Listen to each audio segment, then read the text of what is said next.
Welcome back. This is lecture 15B. We will continue with the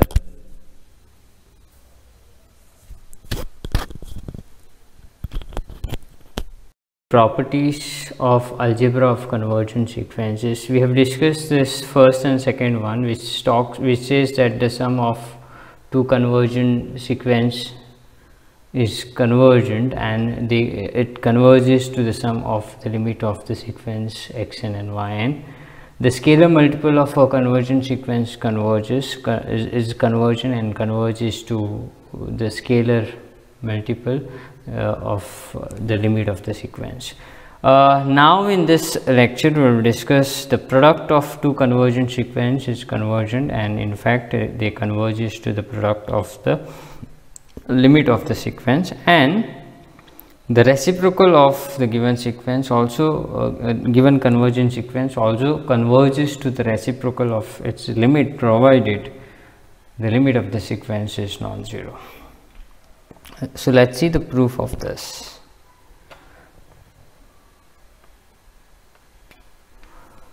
Proof of third one. Okay. So before starting with any epsilon, we see the estimate. Okay, now in this case, which is the estimate that we need to consider? It's a xn yn minus x into y. We want to show that this quantity is less than epsilon for given any epsilon positive after certain stage. So definitely we have to make use of the fact that this xn and yn converges to x and y respectively, right? Okay, so how to get those factors xn minus x and yn minus y over here? So that's a bit challenging part. So for that there's a trick that we use. So what I'll do is that again I'll keep this xn, yn and minus x into y at the end as it is, and in between I'm going to balance with certain terms. So since I want this, the product, the difference either yn minus y or xn minus x, the first term I will subtract and the same term I'm going to add it over here so that we get the alternating sign. Okay, now we want this either yn minus y or xn minus x in the picture. So what I'll do is that I'll subtract by xn into y. So xn are the terms of the sequence xn and y is the limit. Okay, so either you can balance it by xn into y or yn into x, vice versa, change the role of xn and y. So we have this. Now if I balance it in this way, again what you can do is that you just consider this first two term and the next two term. Now if you see the first two term, you observe that xn is common over here, and inside the bracket we get the term which we want to, that is which we want to yn minus y. Similarly over here you see that y is common and you get the term xn minus x in the as one term and y is common. So now when you apply the triangle inequality for this as the first term and this as the second term, we get this that is less than or equal to mod of xn into yn minus y plus xn minus x into y. This is by triangle inequality, applying this inequality on this two term. Now you use the basic rules of product. We don't have inequality. This term have to be same as mod of xn into mod of yn minus y, plus this should be same as mod of xn minus x into mod of y. Okay, so the idea is to make this whole quantity less than epsilon, and that would be done if I can make this quantity less than epsilon by 2 and this quantity less than epsilon by 2, but it is not so easy in this case. Note that this is fine. Note that here y is a fixed value.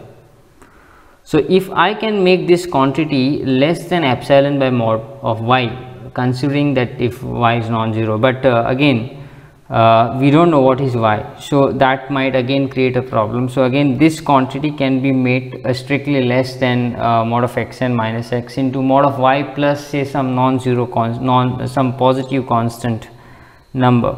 So I can take epsilon by mod of y plus 1 into 2.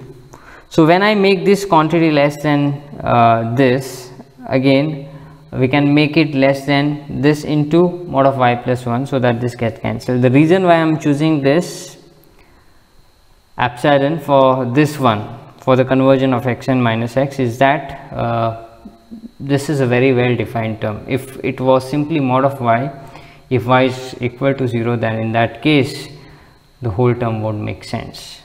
Mod of y plus 1 will always be strictly greater than 0, because we know that 1 is non-zero and mod of y is always greater than equal to 0. Now that's not the case in over here. We can definitely make this, but here xn is varying, it's not a fixed value, n is varying. Okay, so if I can find a bound for this, then definitely I can make this less than or equal to, say that bound is always positive, say c into mod of yn minus y plus, I already settled down this term, so into this term. So again that gives us the hint that if I choose for this one, if I choose epsilon the positive real number to be epsilon into mod of c, and since I want where this sorry, not mod of c, simply c, because c is positive, where is this c is the bound for this xn, and just to get the epsilon by 2 over here, so that this will be less than or equal to c, and this quantity is less than epsilon by 2c, so c gets cancelled and I have epsilon by 2. So we use the fact that, which fact? Xn is bounded. Why it is bounded? Because it's convergent. So we use the fact that every convergent sequence is bounded. So convergence assure that the given sequence is bounded. So if still the strategy is not clear to you all, we would discuss this over here, the theoretical approach of this proof over here. So from that it would be very clear. So first, so let me consider this as star. These are simply some rough work. I want to make this quantity less than epsilon by 2 as well as this less than epsilon by 2. So since this is present over as an variable, we use the fact that this is bounded. So that's the first thing. So since xn is convergent, this implies that xn is bounded.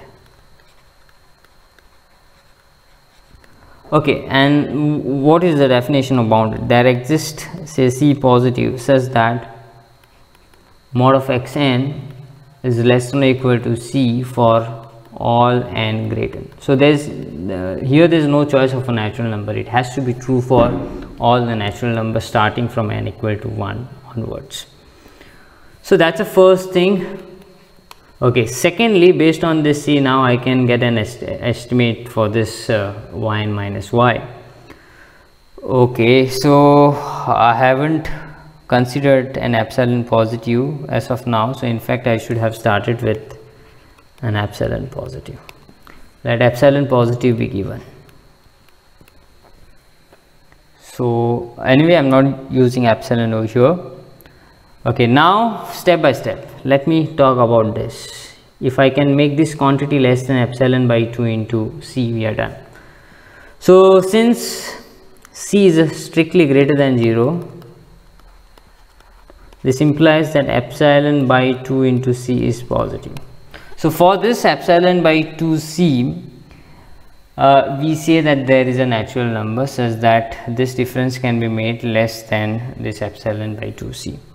So since what is that? I'm talking about yn converges to y, there exists a natural number n1 in n such that this difference yn minus y, its absolute value, can be made strictly less than epsilon by 2c for all n greater than or equal to this n1. So this is the first choice of a natural number. Here there is no choice because this is true for all n. Okay, now we come to this part. Here this mod of y is fixed. Okay, and since mod of y is less than or equal to mod of y plus 1, I can make this whole quantity to be less than or equal to mod of y plus 1. So I can consider the approximation for this as epsilon by 2 into mod of y plus 1 as we require. Okay, so again epsilon by 2 into mod of y plus 1 is strictly greater than 0 because mod of y plus 1 is strictly greater than 0. So therefore now since xn converges to x, there exists a natural number n2 in n such that, okay, let me call this as 2 because 1 I have used for this one. So such that what happens, the difference xn and x gets can be made less than this chosen epsilon. In fact, since epsilon is any given number, this is also some given number, but I'm making it less than this quantity as per my convenience.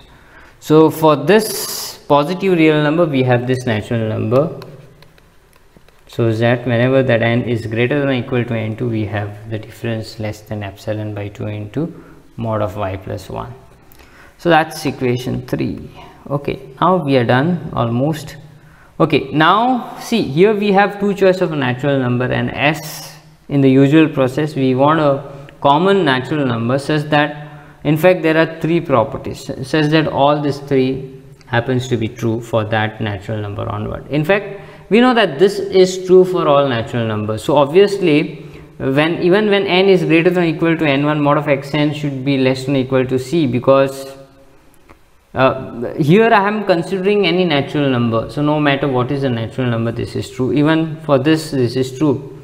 So we want a choice of natural number such that both these two remain true.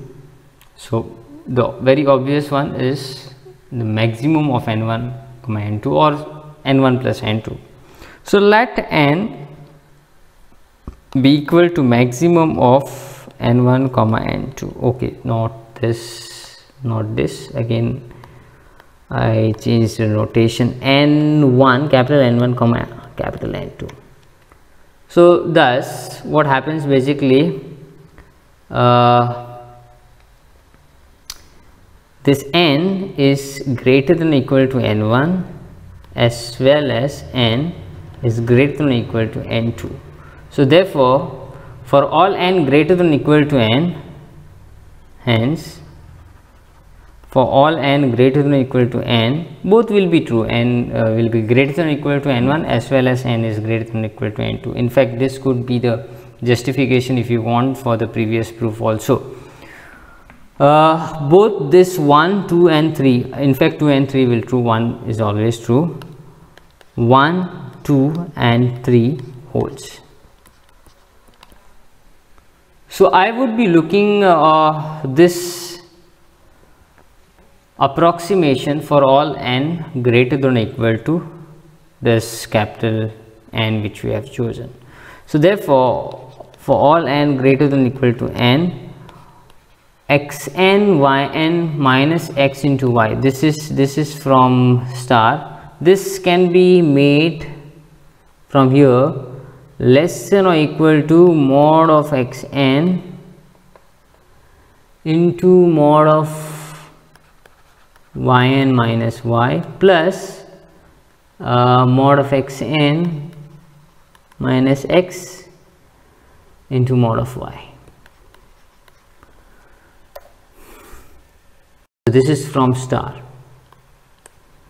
Now let me keep on using 1, 2 and 3 step by step. First I know that for this n greater than or equal to 1 is true, that is mod of xn is less than or equal to c. So therefore this quantity, all the quantities over here are positive, so I can use this fact, c into this as it is, this as it is at the first step. Now I know that even this can be made less than, strictly less than, strictly less than, so that is dominating. So here this has to be strictly less than C into epsilon by C. C is always positive, so that makes sense. Plus again this I will use 2 and 3 simultaneously. So from 3 I can make this by the way I missed 2 over here. So epsilon by 2 into mod of y plus 1 into this quantity mod of y. I want epsilon by 2 over here. So again I can make this quantity, I'll write down over here, I can make this quantity less than or equal to mod of y plus 1. So in fact it is as same as adding this positive quantity to this. So therefore this is strictly less than, okay, this is epsilon by 2 plus to get this quantity, to get this, see I want this to be epsilon by 2 into mod of y plus 1. I want to cancel this mod of y plus 1 over here. So I will add one more such term so that I can take one common, right? So plus, let me write down this 2 into mod of y plus 1 into mod of y. Okay, I am going to add epsilon 2 into mod of y plus 1. This makes sense, and this has to be strictly greater. I am adding a positive quantity, so obviously this quantity has to be less than this quantity, and I am adding a strictly greater than 0 quantity because epsilon is strictly positive. So therefore there is no chance of equality.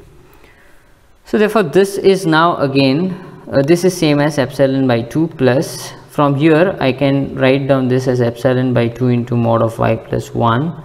Okay, now what is common?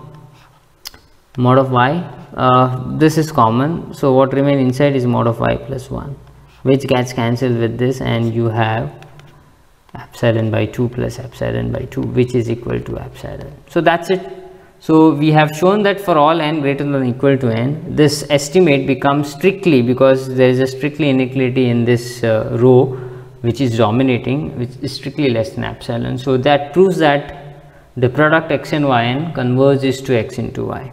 So therefore there exists a natural number n in n such that xn yn minus x into y can be made less than epsilon for all n greater than or equal to this capital N. This proves that xn into yn converges to x into y, or limit of xn into yn is same as limit of xn into limit of yn. Okay, so now let's prove the last one, that is 1 by xn converges to 1 by x provided x is non-zero. So that is fourth one. So claim 1 by xn converges to 1 by x if x is non-zero. So definitely we need to start with x non-zero. Okay, so let x be non-zero. Now again when we are talking about the sequence 1 by xn, this I mean after certain stage onward, this 1 by xn should make sense. Okay, so that is same as saying xn should be strictly greater than 0 after certain stage onward, because maybe or except possibly of finite terms of xn, this may be equal to 0, but since we are talking about a limit, we don't bother that. We want to know the infinitely many terms of xn after certain stage. Okay, so okay, now let's see the estimate 1 by, consider this estimate which we want to see, 1 by xn minus 1 by x. I'll tell you why that xn need to be strictly greater than 0 or maybe strictly less than 0, or in fact it is not equal to 0 after certain stage, and why it is required. So if I see this estimate, if I cross multiply this is same as mod of x minus xn upon xn into x.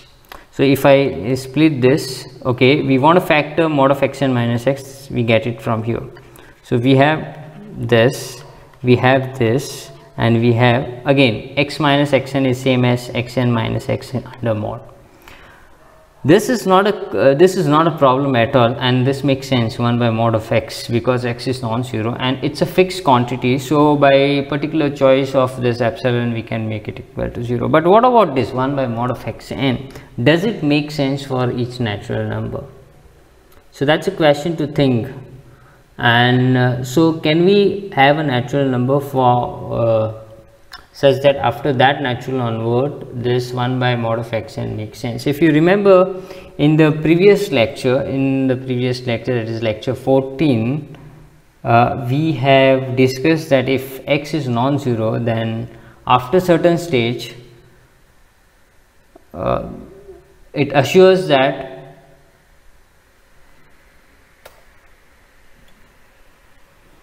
the terms of the sequence are not equal to 0. Okay, so we use that fact. So in fact that would give the fixed bound for this 1 by mod of x n. So to get a bound for this, and depending on that we would get a bound for this approximation as well. So first we use the fact that x is non-zero. So anyway we'll have to start with an epsilon positive. So let epsilon positive be given. So our main motivation is to make this quantity strictly less than epsilon. So first we use the fact that x is non-zero.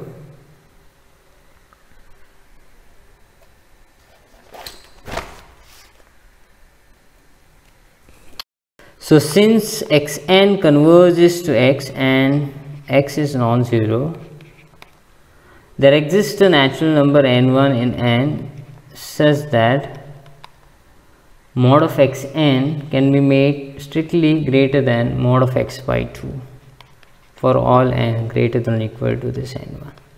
So that is 1 by mod of xn can be made less than 2 into mod of x for all n greater than or equal to n1. So for all n greater than or equal to n1, I can make this quantity. Okay, we see the rough idea over here. Let me write down the rough idea in gray. So this quantity can be made less than, now just look at this, 2 into mod of x into 1 upon mod of x into xn minus x. Now again I'll be using the fact that this xn converges to x and apply the definition. I want this quantity to be less than epsilon. So for what given positive real number I should establish a natural number. So that is clear from here. This is basically 2 by mod of x square. I don't want this mod of x square. So you make this quantity less than mod of x square, so that this mod of x square gets cancelled, and we have 2 over here. So this has to be because I want to make this strictly less than epsilon. Okay, this should be 2 into epsilon. So if I make this quantity less than mod of x square by 2 into epsilon, then this whole quantity would be less than epsilon. It is clear from here, because this mod of x gets cancelled with this. It would be something like this, and this 2 will get cancelled with this, and we exactly have less than epsilon. In this case we don't have to make it less than epsilon by 2, there's only 1. But with that, is this a positive real number? That is the question to think. Yes, why not? Because we know that x is non-zero, so therefore this mod of x square will never be equal to 0. 2 is non-zero, so this quantity is always positive. Okay, so therefore this gives us the hint for what positive real number we should have a natural number. So let me continue with the proof. Now again, xn converges to x, there exists n2 in n such that mod of xn minus x is less than mod of x square into epsilon by 2 for all n greater than or equal to n2. Okay, so also we justify that mod of x square into e by 2 is positive as mod of x is non-zero, right? So if I call this as 1, and if I call this as 2, I want both this thing to happen simultaneously, so that after n greater than equal to, I can apply both this property together to get this quantity to be less than epsilon. So again, very natural way of choosing a natural number, let n be maximum of both this n1 and n2. Then again, what will happen? N is greater than equal to n1 and n is greater than equal to n2. This would implies that 1 and 2 are true for all n greater than equal to n. Hence, thus, for all n greater than equal to n, we have mod of xn yn. Okay, it's not xn yn, 1 by xn. 1 by xn minus 1 by x from this star, let me call this a star, as this is equal to 1 by mod of xn into 1 by mod of xn into mod of xn minus x. But I know that whenever n is greater than or equal to n, n is also greater than or equal to n1, so therefore this property holds. So therefore this can be made less than 2 by mod of x into this I am keeping as it is, and also whenever n is greater than or equal to n, n is greater than or equal to n2, and therefore this is true. Okay, by the way, here this should be.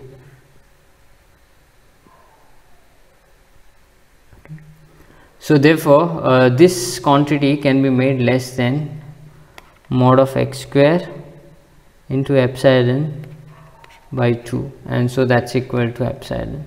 We are done, right? So you make a final statement for given epsilon positive, I'm able to find a natural number such that 1 by xn minus 1 by x can be made less than epsilon for all n greater than or equal to n. This proves that 1 by xn converges to 1 by x. So that's the end of this session. So we have discussed all those 4 properties, and in fact, that makes our work more easier. So if we know the limits of certain standard sequences, then we can find out the limit of much more complicated sequence, which are the algebra of those 2 sequences in this similar way. So in the next session we would discuss some more properties of convergent sequence maybe. So thank you for watching this video and have a nice day ahead.